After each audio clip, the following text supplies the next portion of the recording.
Retailleau, c'est un peu le gars qui a fait de la politique son cheval de bataille, et vu sa passion pour l'équitation, ce n'est pas une surprise.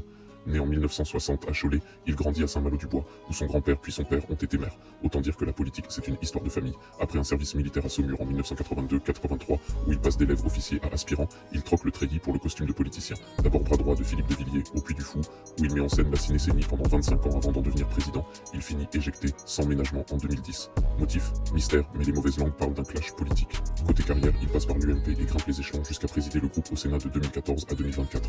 Il tente de décrocher la présidence du parti en 2022, mais se fait coiffer au poteau par Éric Ciotti.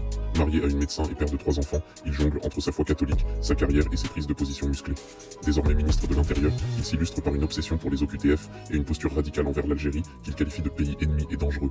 Une guerre diplomatique qui fait souvent les gros titres, notamment avec l'arrestation de plusieurs influenceurs algériens sous son impulsion. Bref, Bruno Retailleau, c'est une carrière de politicien bien rodé, un parcours semé de batailles et quelques chutes de cheval en cours de route.